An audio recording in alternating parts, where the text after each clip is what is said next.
Eu quero convidar-vos a abrirem a Bíblia. Eu quero convidar, se porventura tu não tens contigo uma Bíblia, eu creio que alguém vai se aproximar de ti ou dispondo de uma Bíblia, ou até que se calhar é melhor, senta-te ao pé de alguém, porque nós vamos passar por diferentes textos bíblicos, vários, sendo que o primeiro que eu gostaria que nós olhássemos está na primeira carta que Pedro escreveu às igrejas daquela grande região onde se encontravam pessoas de etnia judaica, mas que se tinham entregue a Jesus Cristo, aceitando para elas aquilo que Jesus Cristo tinha feito por elas, e viviam em diferentes partes, não apenas numa cidade específica, mas em diferentes regiões. Pedro é um dos seguidores de Jesus, escreve 2 cartas.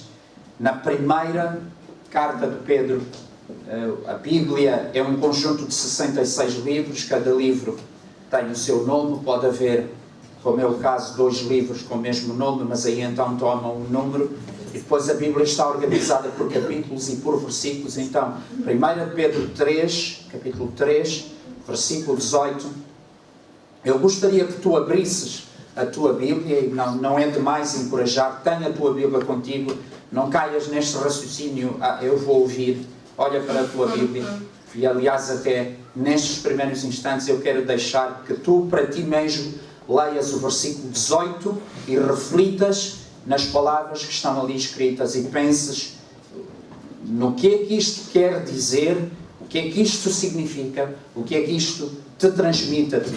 Primeira carta de Pedro, capítulo 3, versículo 18.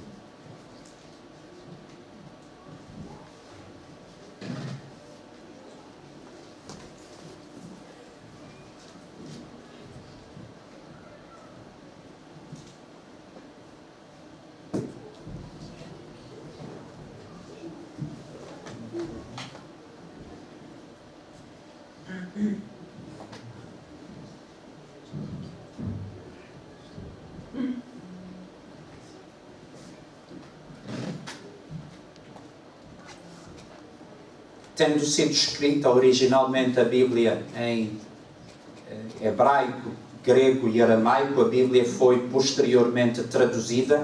Na língua portuguesa ela está traduzida em diferentes versões. Eu vou ler numa delas que eu estou a utilizar, que é a versão Almeida Revista e Atualizada no Brasil. Diz assim: pois também Cristo morreu uma única vez pelos pecados. O justo morreu pelos injustos para conduzir-vos a Deus. Eu repito. Cristo morreu uma única vez pelos pecados. O justo pelos injustos para conduzir-vos a Deus. Está Pedro a escrever a cristãos. Morto sim na carne, na sua natureza humana, no seu corpo físico, Jesus Cristo foi morto, mas ele foi vivificado no Espírito, diz Pedro. Nós então, de facto, hoje vamos estar a olhar para o momento da crucificação.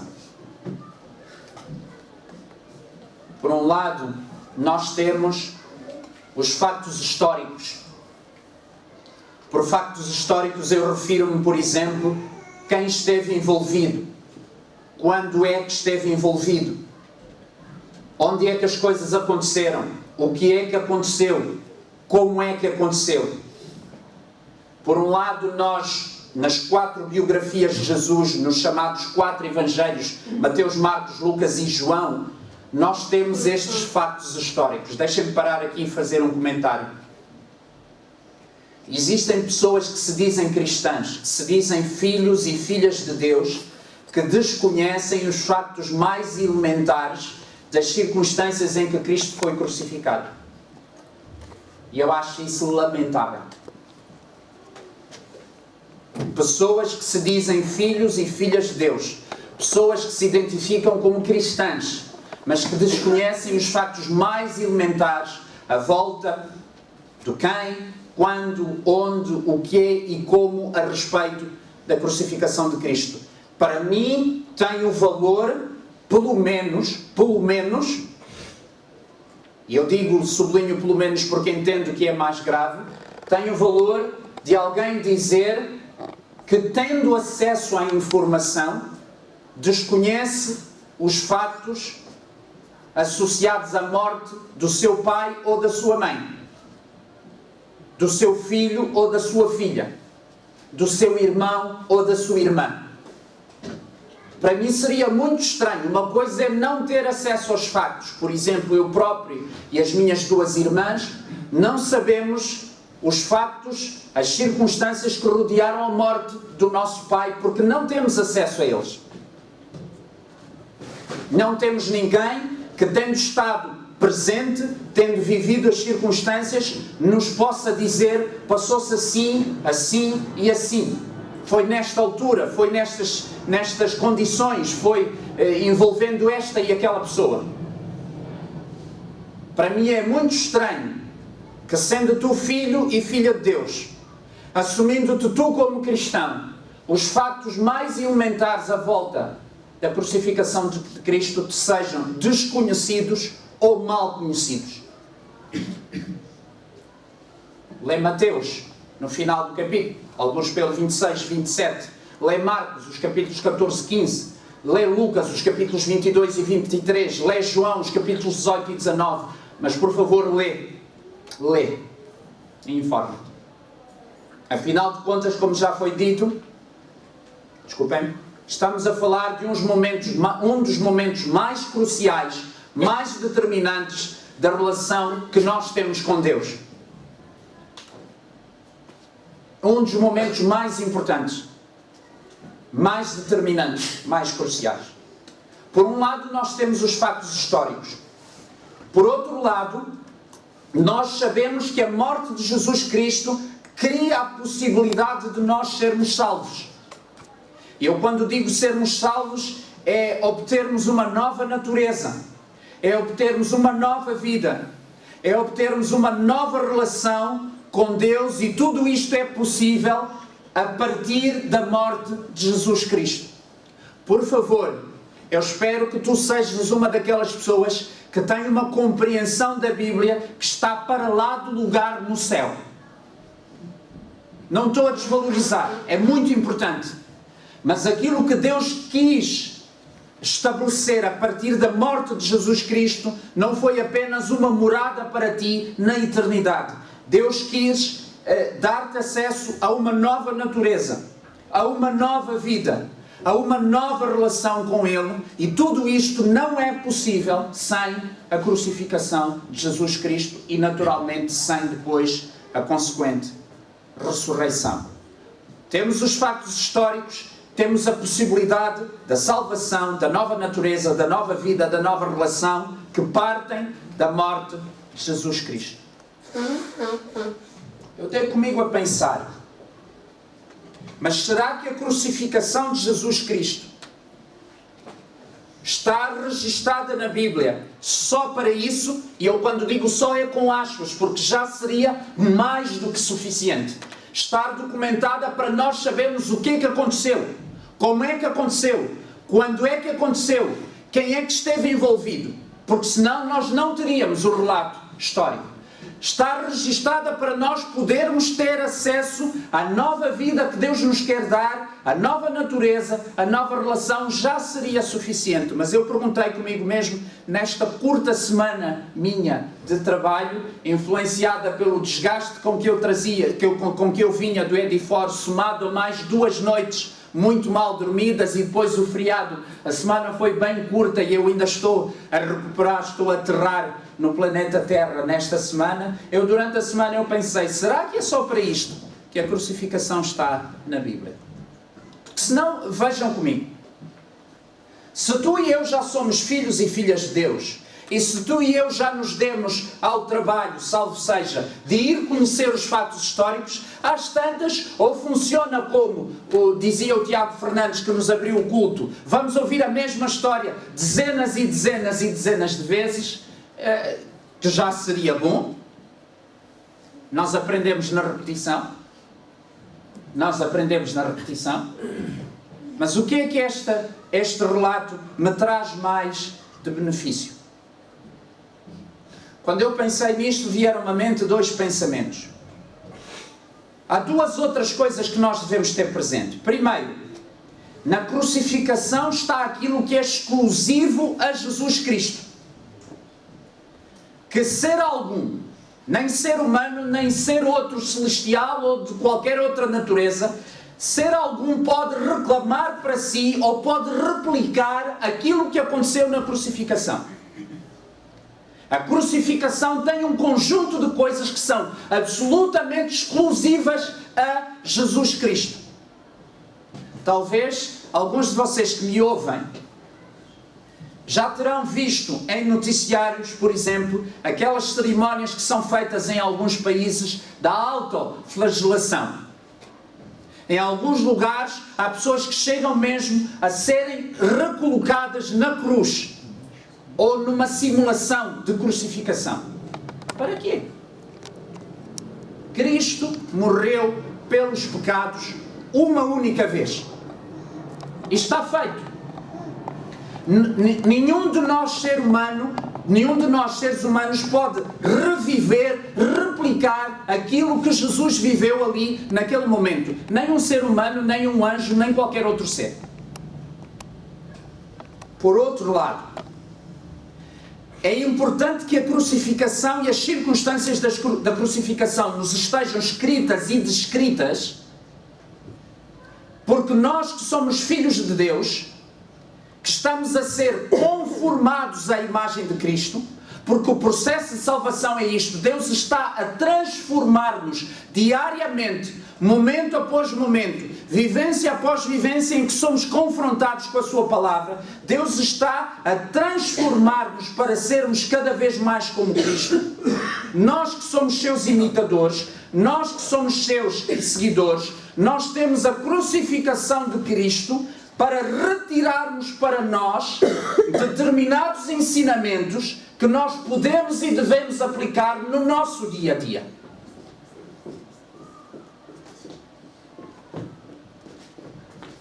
Eu vou repetir isto porque talvez te surpreenda.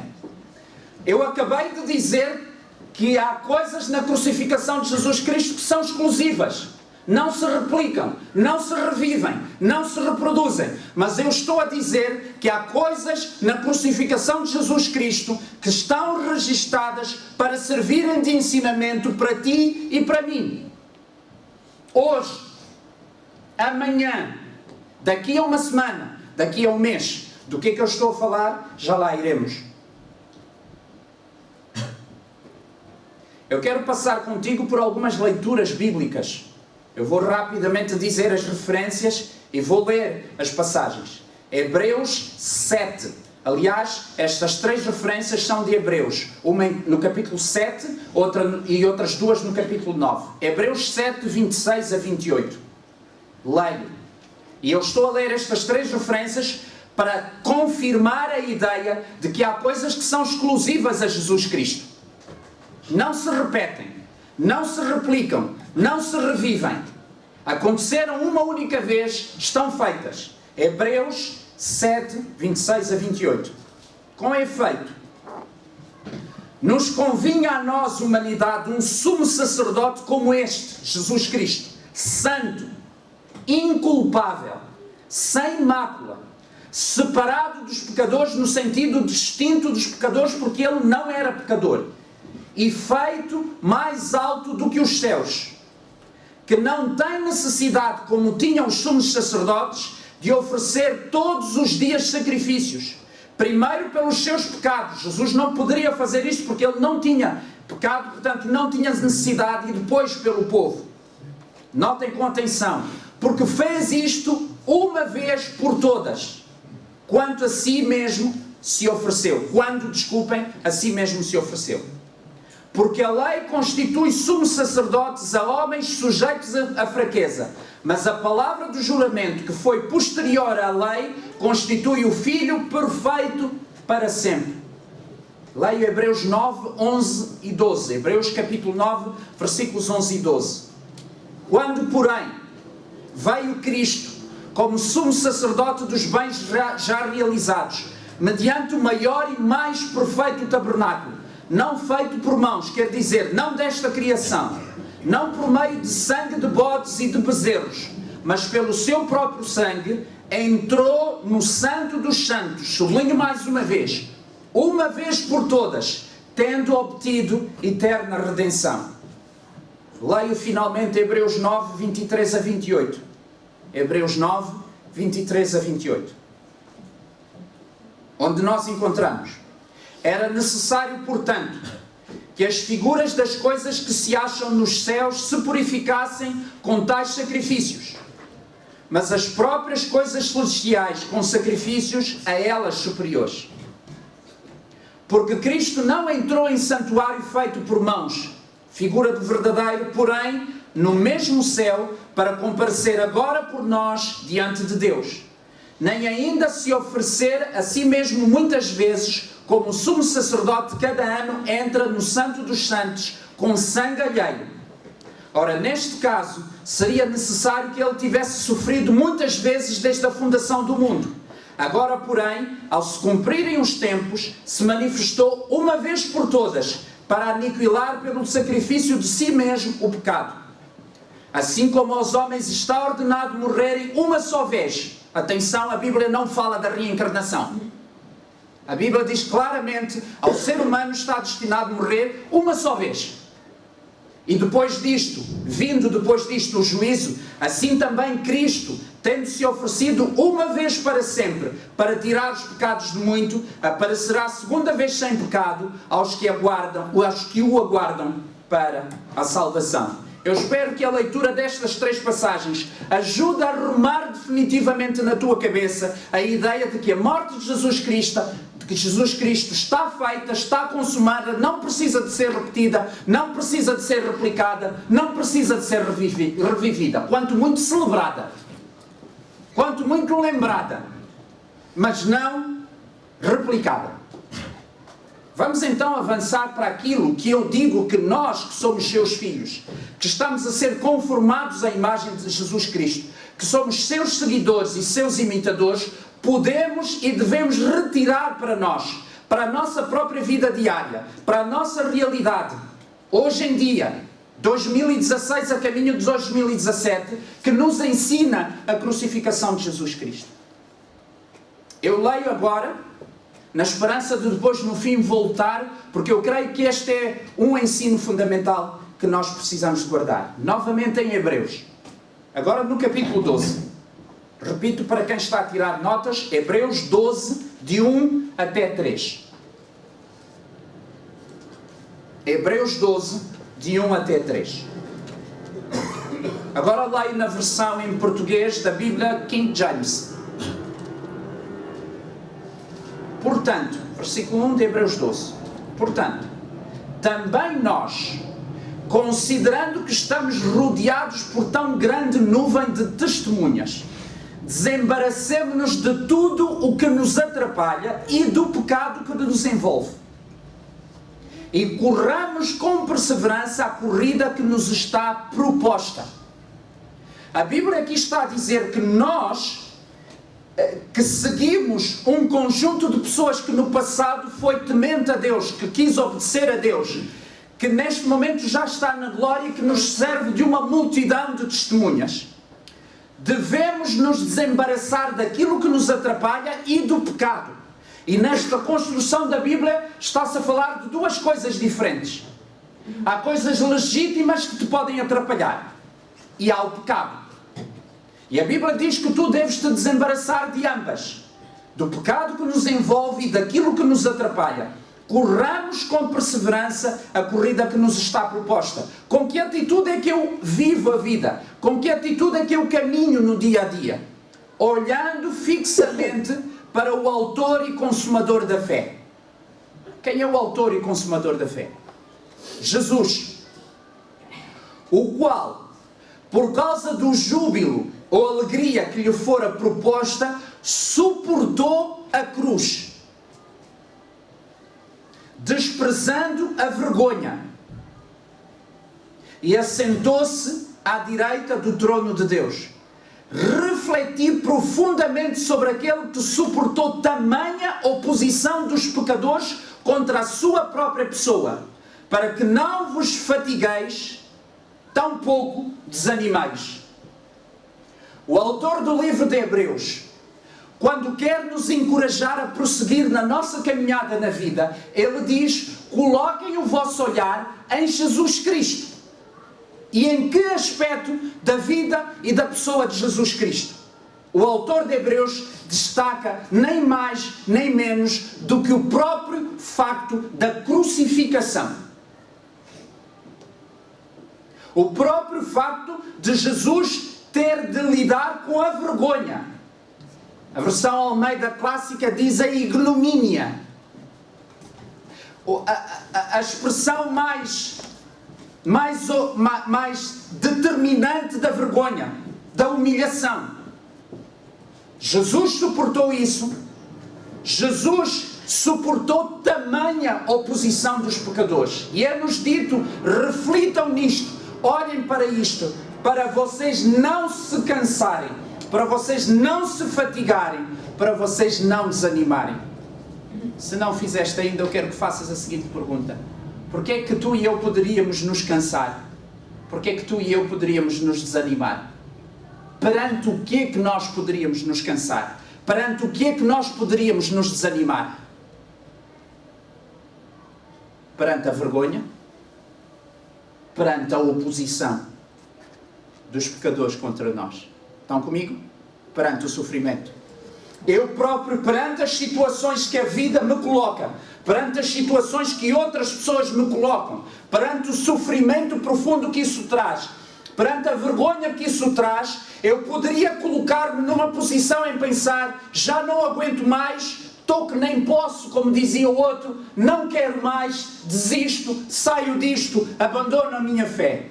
E aquele que me é dado como referencial, como exemplo para eu continuar, é nem mais nem menos que o Senhor Jesus Cristo no momento da sua crucificação.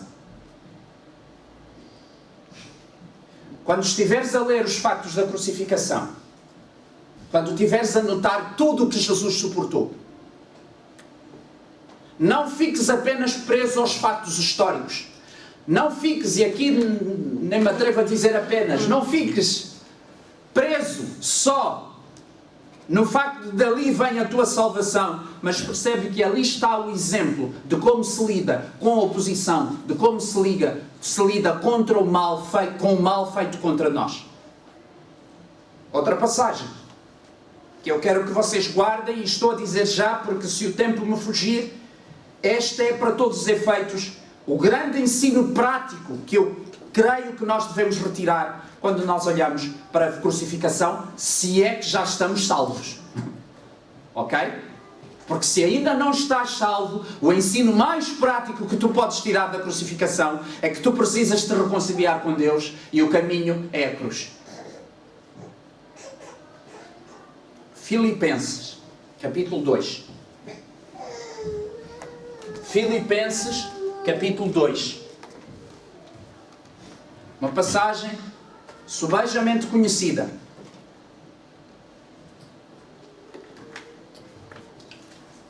Que não vai se deter apenas no que factualmente aconteceu na crucificação, não vai se deter apenas na salvação que nós obtemos a partir da crucificação, mas vai nos dizer: a crucificação serve de referencial para a forma como nós vivemos.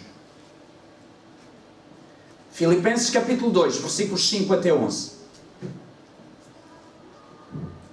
Tende em vós mesmos, é Paulo que está a escrever a pessoas cristãs, filhos e filhas de Deus. Tende em vós mesmos o mesmo sentimento que houve também em Cristo Jesus. Tenham o mesmo sentimento, a mesma atitude, a mesma postura, a mesma disposição que Jesus Cristo teve. E Paulo passa a explicar: o qual, tendo plenamente a natureza de Deus, não reivindicou o ser igual a Deus, Isto é, como traduz uma outra versão, Jesus Cristo não ficou agarrado, não se aferrou ao facto dele ser igual a Deus, que exigia que ele fosse tratado com essa dignidade.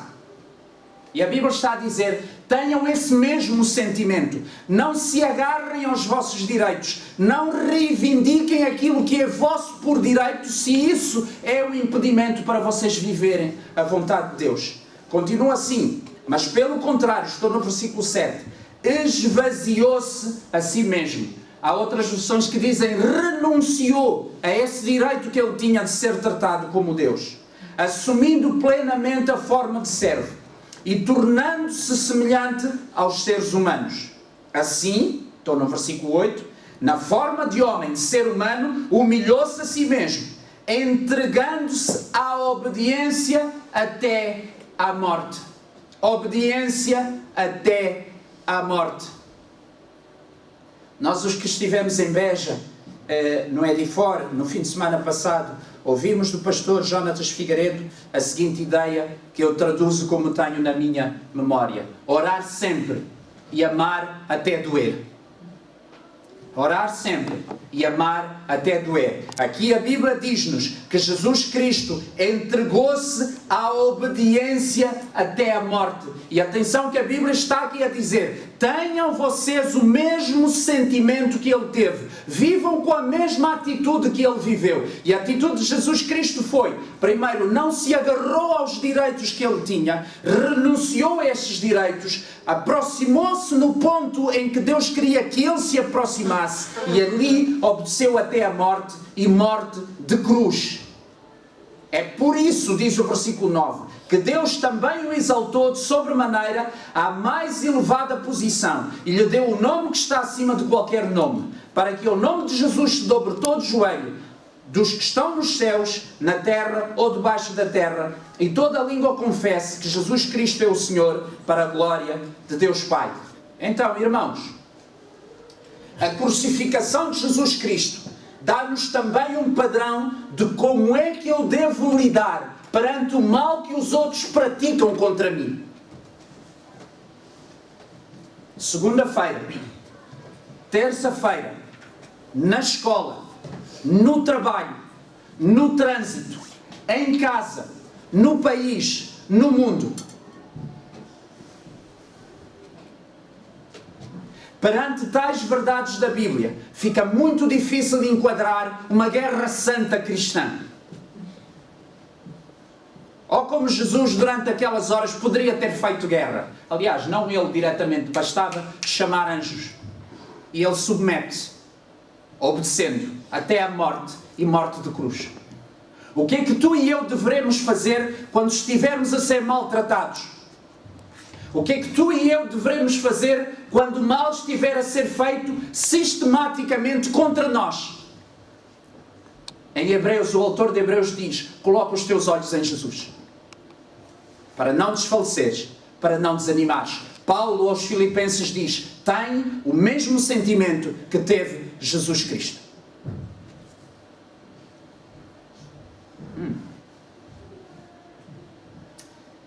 Lucas. E este versículo ficou-me do ano passado.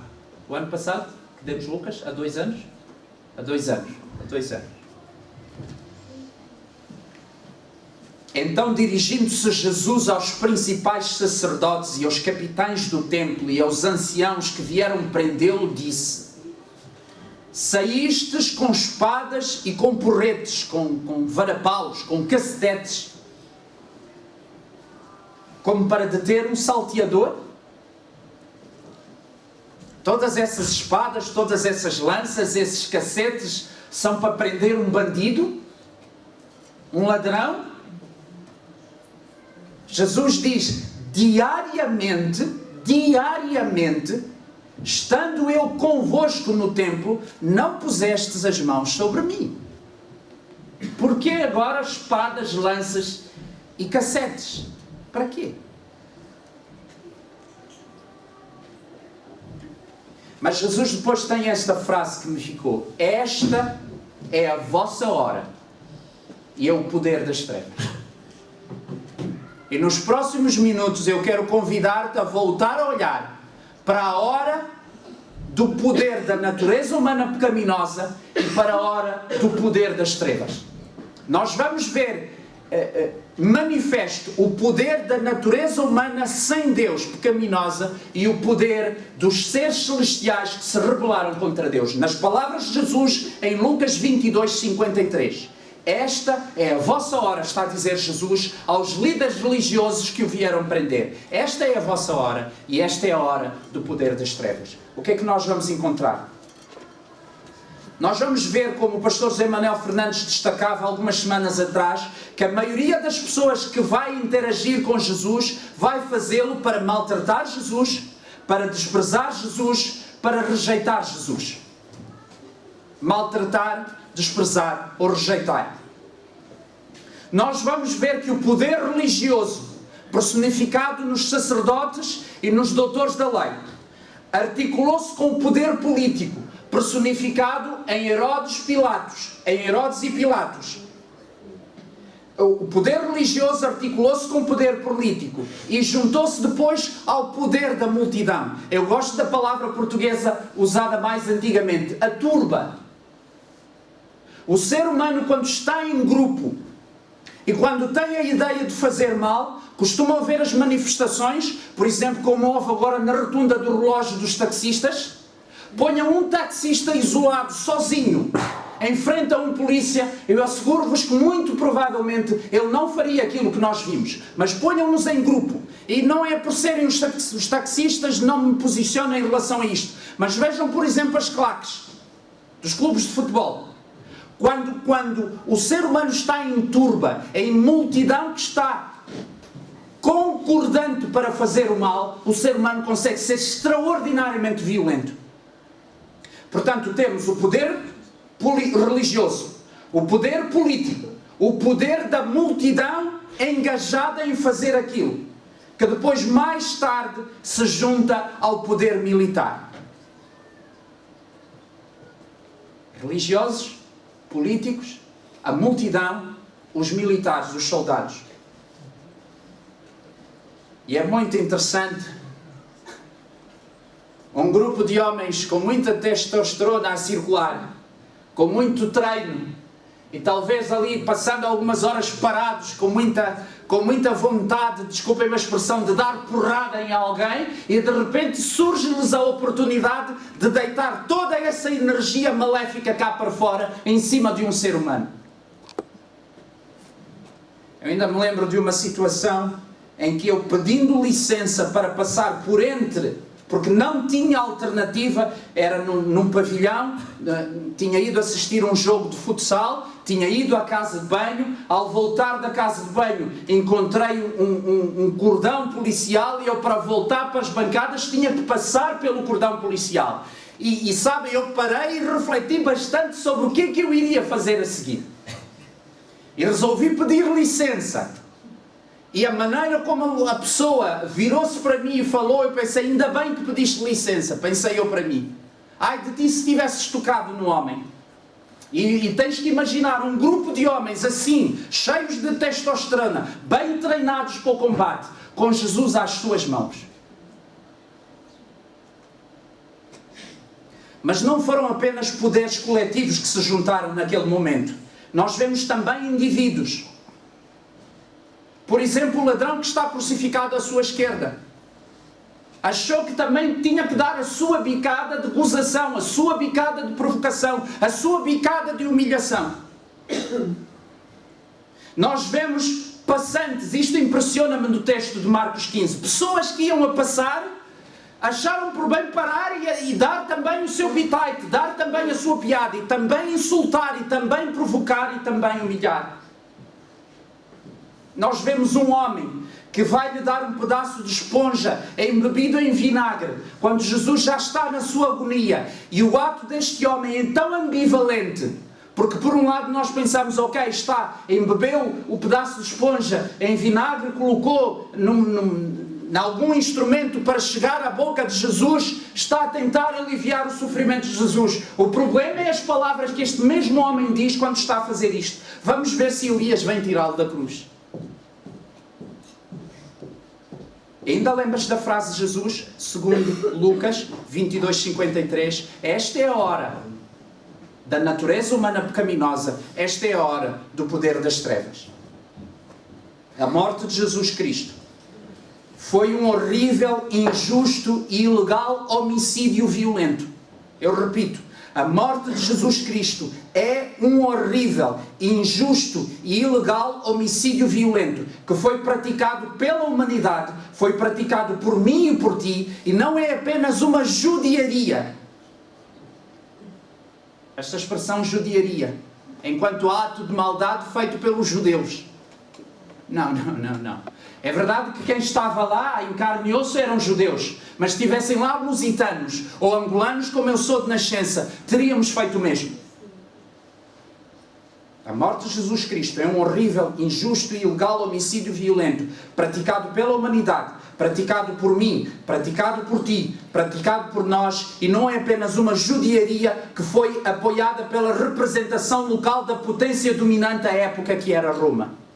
É muito mais vasto do que isso.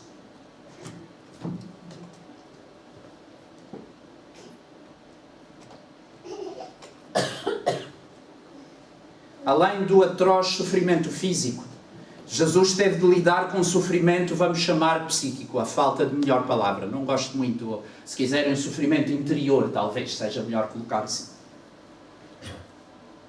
O ser gozado. Quando tu lês o texto, tu vais notar diversos momentos em que Jesus Cristo tem de ser confrontado com sarcasmo e ironia constantemente presentes. Jesus teve que lidar com isto. O ser provocado, o ser humilhado, o ser rejeitado. O mais incrível para mim é que Jesus Cristo é acusado com a verdade. Jesus foi acusado com a verdade. Nesse sentido, Jesus foi injustiçado. Jesus é privado de auxílio e de socorro. Em tudo isso, eu quero chamar a tua atenção para outro aspecto do sofrimento de Jesus, que é o facto de Jesus limitar-se a não fazer o que quer que fosse para se proteger e para se ajudar a si mesmo, quando ele tinha todo o poder para fazê-lo. Então, um homem que cria pão, que cria peixe, que volta a dar vida, não podia criar um copo de água para ele próprio beber? No seu momento de sede? E sabem, eu sou como tu, sou humano neste aspecto, não gosto de sofrer. E sabem quando é que eu gosto menos ainda de sofrer? É quando eu posso fazer alguma coisa para evitar o meu sofrimento. Se já sofrer quando não tenho remédio me custa, sofrer quando eu posso fazer alguma coisa que impede o meu sofrimento custa-me muito mais.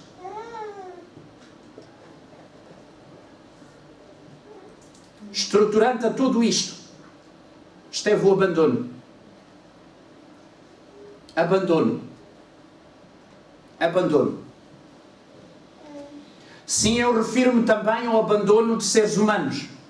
Jesus foi abandonado pelas multidões. Sim, aquelas multidões que ouviram o ensino. Aquelas multidões que comeram a conta. Aquelas multidões que viram milagres. Sim, Jesus foi abandonado pelas multidões. Jesus foi abandonado pelas pessoas a quem ele serviu. Jesus foi abandonado por pessoas a quem ele ajudou. Jesus foi abandonado por pessoas a quem ele beneficiou. Jesus foi abandonado pelos amigos e pelos seguidores. Ainda estás lembrado de Hebreus 12 e de Filipenses 2? Olha para o autor e consumador da tua fé enquanto tu estás a viver situações assim, para não desanimares, para não desfaleceres. Eu sei que eu estou a falar para pessoas que já foram abandonadas, já foram rejeitadas, têm sido desprezadas, têm sido humilhadas. O que a Bíblia diz é que o nosso referencial de como lidar com esses momentos é Jesus Cristo na cruz.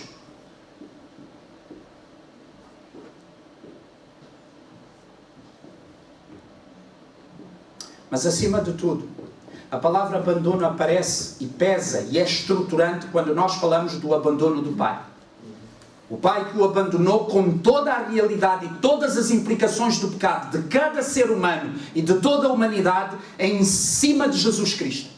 E deixa-me acrescentar, não estamos só a falar do pecado de cada ser humano e de toda a humanidade, estamos a falar do pecado da criação, porque a Bíblia diz-nos que toda a criação sofre por causa do pecado. E tudo isto foi depositado em cima de Jesus, que é abandonado pelo Pai, com todas as implicações dessa realidade naquele momento da crucificação. É esse facto de ter sido abandonado enquanto era contado entre aqueles que fazem mal, contado como se ele fosse um malfeitor, contado como se ele fosse um maldito, porque a Bíblia diz, e esta era a mentalidade judaica, maldito é todo aquele que for pendurado no madeiro. Para a mentalidade judaica, uma pessoa crucificada era uma pessoa maldita. Os romanos eram os eiros e vezeiros da crucificação, porque era o ato pelo qual eles afirmavam de maneira mais definitiva o seu poder dominador sobre alguém que eles subjugaram. Alguém que se tivesse atrevido a afrontar as suas determinações, passava por este supremo castigo que servia para a pessoa que o sofria e para todos os outros que passavam e viam o corpo crucificado. Jesus é abandonado enquanto é contado entre os malfeitores, entre os malditos. É esse abandono do Pai que levou àquilo que eu não consigo explicar. E daquilo que eu tenho lido, os comentadores têm alguma dificuldade em explicar cabalmente, que é aquele grito na cruz: Deus meu, por que me desamparaste? Esta é uma das coisas que não se replica, que nenhum ser humano pode tomar para si. Nós, pastores, uma vez conversando com uma pessoa, estávamos a corrigir a pessoa que usou para si esta expressão. Eu já não me lembro, não fui eu em primeiro lugar, foi um deles que disse, não, esta expressão cabe a Jesus, e aqui foi um facto, de facto Deus o Pai o abandonou. Quando tu e eu dizemos que Deus nos abandonou, não fazemos a mínima do que estamos a dizer. Primeiro, não é verdade. Segundo, não fazemos a mínima do que está a dizer. Aqui Jesus Cristo é de facto abandonado. Deus meu, por que me desamparaste? Aconteceram, no entanto, algumas reações diferentes. Eu depois vou ler o texto bíblico convosco para nós vermos de onde é que eu tirei estas reflexões. Eu penso que vocês conhecem, vocês estão suficientemente familiarizados com o texto, mas nós vamos abrir o texto bíblico. Não se preocupem, eu não gosto de partilhar com pessoas ideias que não venham da Bíblia, e essas ideias é o resultado do meu estudo da Bíblia. Aconteceram, no entanto, algumas reações diferentes. Por exemplo, enquanto aquele grupo de pessoas caminhava em direção ao Gólgota, ao lugar da caveira, ao lugar onde Jesus Cristo ia ser crucificado, tu precisas de imaginar então Jesus Cristo carregando a haste da sua cruz, os soldados romanos ali, talvez abrindo caminho, afastando a multidão. Nesse processo, nós temos um primeiro grupo incógnito, não sabemos nomes, mas é de um conjunto de mães de Jerusalém que chora Jesus à sua passagem quando ele está a ir para o Calvário. Nós temos um homem, um certo Simão de Cirene, que é forçado a ajudá-lo a carregar a haste da cruz. Eu acho esta imagem, enfim, o coitado daquele homem vinha dos seus assuntos, ia ali a passar e de repente é vê-lo a ser agarrado por um daqueles braços cheio aqui dos músculos bem desenvolvidos a puxá-lo, e ele, sem saber, diríamos, nem ler nem escrever, vê-se achado no meio daquela situação em que ele é forçado, é obrigado a carregar a cruz de Jesus, e Simão Cireneu, de alguma maneira, ajuda o nosso Senhor Jesus carregando a haste da cruz. Há um outro, que eu usei a expressão nas minhas notas, que de alguma maneira absolveu Jesus. Foi o único que teve a coragem de absolver Jesus. Herodes não o fez, Anás e Caifás não o fizeram, Pilatos não o fez, mas o ladrão que estava crucificado, este não merecia estar aqui. E pediu mais tarde por salvação. Há um oficial romano que já perante a morte consumada de Jesus, reconhece Jesus como o Filho de Deus, o que vale por dizer, reconhece Jesus como divino. Temos um certo José de Arimateia, que ganha a coragem e vai pedir uma audiência a Pilatos para reclamar o corpo de Jesus já cadáver para sepultar devidamente. a outras pessoas, nomeadamente a mãe de Jesus, o discípulo a quem Jesus amava, João, diversas mulheres, sabemos o nome de algumas, Maria Madalena, Maria, mãe de Tiago Menor, Salomé, que estiveram junto de Jesus enquanto ele passava os momentos de agonia, tão junto quanto foi possível. Em alguns momentos, o junto era observar a distância. Eu passei algum tempo chamando a atenção a estas pessoas para alertar uma coisa que tem vindo muito ao meu íntimo, e eu tenho insistido muito, nós temos insistido muito, porque é parte da mensagem da Bíblia. Deus não quer que tu sofras sozinho. Deus não quer que tu sofras sozinha. Esta ideia de que estou em sofrimento, vou-me isolar, vou-me fechar, vou-me afastar, não é plano de Deus. E os pequenos momentos que o Pai usou de cuidado de Jesus foram estes. Aquele grupo de mulheres que chora por ele. Simão Cirineu que o ajudou. O ladrão da cruz que o absolveu, maneira de dizer. O oficial romano que o reconheceu como divino, já ele estava morto. A sua mãe que estava presente. João, o apóstolo que estava presente. Maria Madalena, Maria a mãe do Tiago Menor, Salomé e outras mulheres, diz a Bíblia. Muito interessante este detalhe. Cadê os discípulos? Os outros, um tinha-se suicidado, já sabemos, e os outros? É vê-los a fugir que nem heróis. Eu sou homem também. Nós os homens gostamos de pensar que nós é que somos os fortes, os corajosos. A verdade verdadeira é que quem se chegou à frente no que era possível chegar-se à frente foram mulheres, e os evangelistas destacam isto.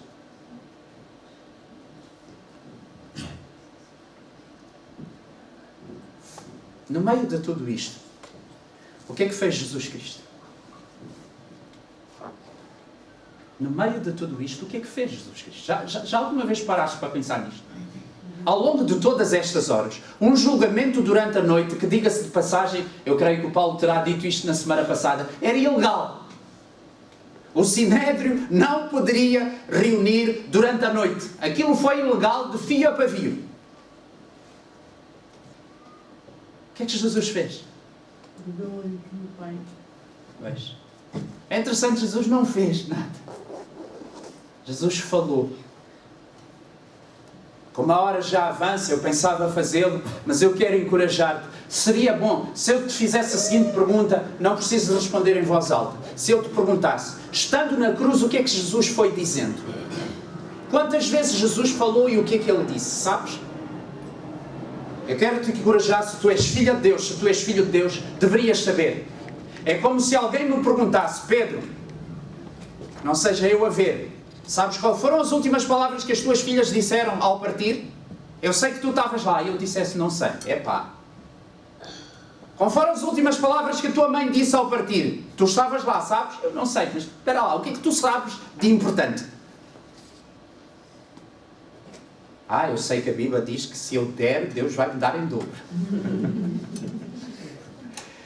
Pois é. Onde está o teu tesouro, está o teu coração. Disse Jesus. Aquilo que tu valorizas, o teu íntimo está lá. Sim, as primeiras palavras que Jesus diz na cruz foram essas que a irmã Ofélia disse. Mas Jesus vai falar 7 vezes quando está na cruz. Seria bom tu conhecê-las. Todas. Em 7 momentos Jesus fala. Jesus não faz nada. Ele não fez nada. Submeteu-se. Ele fala. E da primeira vez que ele fala, ele diz, Pai, perdoa-lhes. Porque eles não fazem a mínimo do que estão a fazer.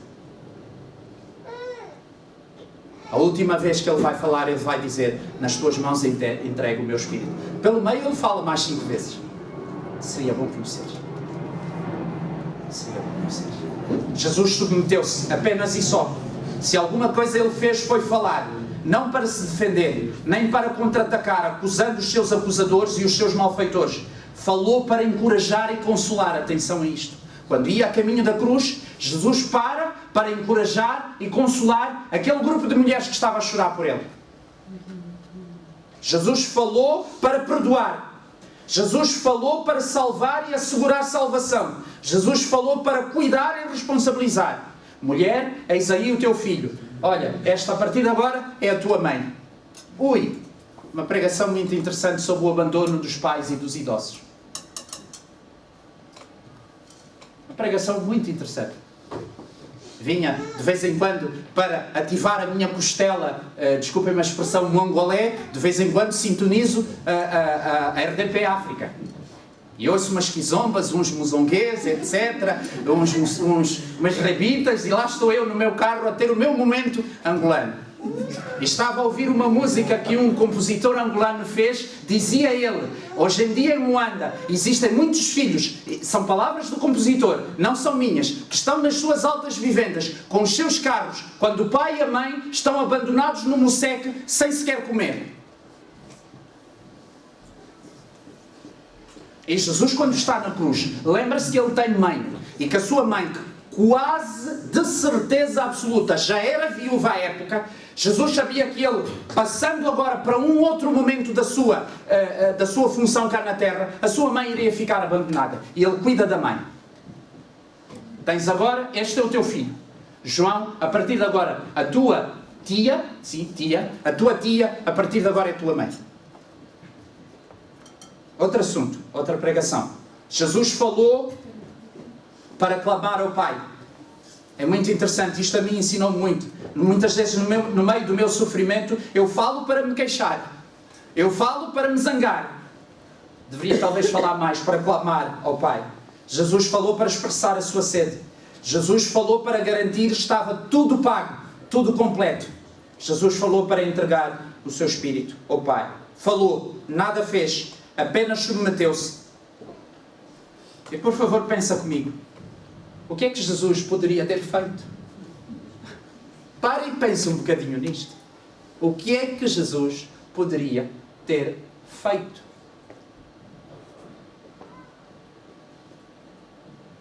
Para se defender, para se preservar, para se, permita uma expressão, dar ao respeito. Se ele tivesse feito alguma coisa, não éramos salvos.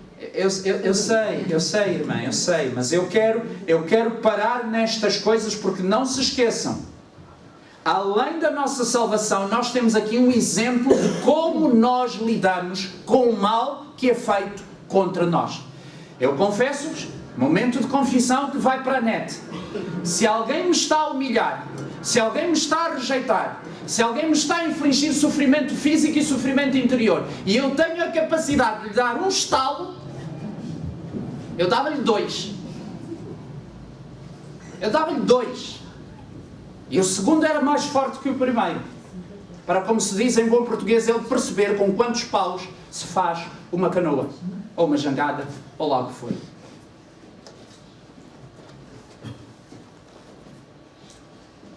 Além disto ser o facto da nossa salvação, por favor, a penúltima passagem que nós vamos ler juntos.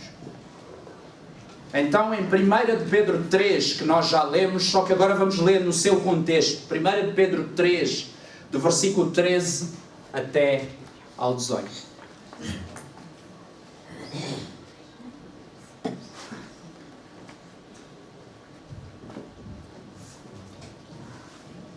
Primeira de Pedro 3, versículo 13 ao 18.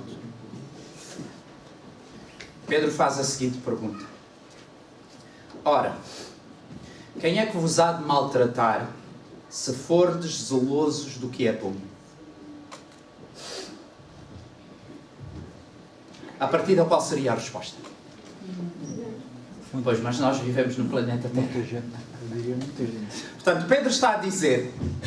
Há menos probabilidades de vos maltratarem se vocês forem zelosos no bem. E esta minha interpretação está sustentada na leitura a seguir. Mas, diz ele, ainda que venhais a sofrer por causa da justiça, bem-aventurados sois. Pedro sabe que nós, enquanto vivermos na Terra, onde há a hora do poder da natureza humana pecaminosa e do poder das trevas, nós vamos enfrentar o mal. E ainda que venhais a sofrer por causa da injustiça, bem-aventurados sois. Não vos amedronteis, portanto, com as suas ameaças. 1 de Pedro 3, estou agora no versículo 13. Não, 14, desculpem. Não vos amedronteis, portanto, com as suas ameaças, nem fiqueis alarmados. Pedro está a dizer, manos, manas na fé. vão vos maltratar por causa da justiça. Não se assustem, não tenham medo, não recuem, não desanimem. Não fiquem alarmados. Antes, santificai a Cristo como Senhor em vosso coração, estando sempre preparados para responder a todo aquele que vos pedir a razão da esperança que há em vós. As pessoas, a olharem para a nossa atitude no meio do sofrimento, e principalmente do sofrimento injusto, vão nos perguntar, afinal de contas, tu esperas o que é ou esperas em que é para teres este sentimento, esta atitude perante o sofrimento? Fazendo, todavia, com mansidão e temor, com boa consciência, de modo que, naquilo que falam contra vós outros, fiquem envergonhados os que difamam o vosso bom procedimento em Cristo. Sim, quando tu estiveres a proceder bem em Cristo, a proceder bem em Cristo, mesmo assim vais ser difamado, mesmo assim vais ser maltratado. Mas que sejam eles a ficarem envergonhados. Agora atenção ao versículo 17. Atenção, redobra aí o resto da tua atenção, porque já sei que já passa quase uma hora de refeição minha convosco. Porque, se for da vontade de Deus, é melhor que sofrais. Pare. Se for da vontade de Deus, é melhor que sofrais. Já alguma vez alguém te perguntou, será que Deus permite o sofrimento? Sabes qual é a resposta que tu deverias passar a dar? Sim, em certas circunstâncias, sim. Será que Deus permite o nosso sofrimento? Sim, em certas circunstâncias, sim. Getsemane, Jesus em agonia, conforme uma versão em pavor, angustiado. O que é que o tira desse buraco, desse momento? A compreensão que aquela era a vontade de Deus para ele naquela circunstância. Ideia perigosíssima que tem sido difundida entre os cristãos. Não é da vontade de Deus que eu sofra. Leiam a Bíblia. Leiam a Bíblia. Pedro então está a dizer no versículo 17: porque se for da vontade de Deus, é melhor que sofrais por praticardes o que é bom do que praticando o mal. Praticando o mal nós vamos acabar por sofrer. Mais cedo ou mais tarde. Pedro então está a dizer, aqui sim poderíamos usar a expressão que vale a pena. Que vale a pena de sofrer, que seja sofrer por estar a fazer o bem. Agora vê lá aqui a argumentação. Pois também Cristo. Percebes outra vez? Quem é o teu referencial? Quem é o teu exemplo? É Cristo na cruz. Pois também Cristo morreu uma única vez pelos pecados, o justo pelos injustos, para conduzir-vos a Deus. Morto sim na carne, mas vivificado no Espírito. Eu quero terminar lendo a nossa passagem de Marcos. Porque eu acho que ela está amplamente, não digo completamente, mas amplamente explicada. Marcos, capítulo 15, versículo 16. Estás lá? Então os soldados levaram-me para dentro do palácio, que é o pretório. Aqui estamos a falar da guarda pretoriana. A guarda que era responsável pela vida e segurança do representante, do imperador naquele lugar. Estás a ver o tipo de... o caparro, desculpem-me a expressão, dos soldados que seria? A elite. Ok. Levaram Jesus para dentro do palácio, que é o pretório, e reuniram todo o destacamento. Não faltou um. Eu acho que se alguém quisesse assassinar Pilatos, esta era uma boa altura. Estava tudo entretido a maltratar Jesus. Vestiram-no de púrpura e, tecendo uma coroa de espinhos, lhe puseram na cabeça. Algumas versões dizem cravaram na cabeça. Enterraram na cabeça. E o saudavam. Cá está a ironia, o sarcasmo. Salve, ó Rei dos Judeus. Davam-lhe na cabeça com um caniço. Cuspiam nele. E pondo-se de joelhos, o adoravam. Outra vez o sarcasmo, a ironia. Depois de o terem escarnecido, despiram-lhe a púrpura e vestiram com as suas próprias vestes, que já deveriam estar todas rotas e ensanguentadas. Jesus tinha, entre outras coisas, sido chicoteado.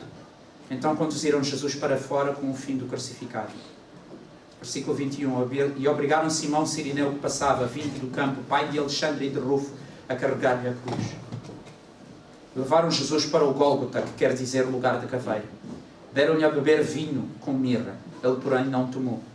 Então o crucificaram e repartiram entre si as vestes dele, lançando sorte para ver o que levaria cada um. Era a hora terceira quando o crucificaram, 9 horas da manhã. E por cima da haste da cruz estava em epígrafe a acusação: o rei dos judeus. Lembram-se que uma semana antes ele tinha entrado em Jerusalém com a população a cantar: Hosana, bendito seja aquele que vem em nome do Senhor. Hosana, bendito seja o rei dos judeus. Uma semana depois é a acusação dele. Eles crucificaram 2 ladrões, um à sua direita e outro à esquerda. E cumpriu-se a escritura que diz: com malfeitores foi contado. E os que iam passando blasfemavam dele, meneando a cabeça, dizendo: tu que destróis o santuário em 3 dias e o reedifica, salva-te a ti mesmo descendo da cruz. De igual modo, os principais sacerdotes e os escribas, escarnecendo entre si, eles tinham esta mania horrível, feia, de estarem a cochichar uns com os outros maldades. Não tinham coragem de assumir publicamente, mas tinham esse defeito. Viravam para o lado e estavam ali na calhandrice. Estavam ali a dizer: salvou os outros. É interessante, eles reconheciam que ele tinha salvo outros. Salvou os outros. Assim mesmo não pode salvar-se. Estavam enganados só num detalhe. Não é não pode, não quer salvar-se. Deixa da cruz agora o Cristo, o Rei de Israel, para que vejamos e creiamos. Algum de vocês acredita mesmo que se Jesus tivesse descido da cruz, eles iriam crer? Eu não acredito. Porque eles tinham visto uma série de milagres e continuaram sem acreditar. Também os que com ele foram crucificados o insultavam, que faz entender que num determinado momento, parece que não foi só um. Chegada a hora sexta, meio-dia, houve trevas sobre toda a terra até a hora 9, 3 da tarde.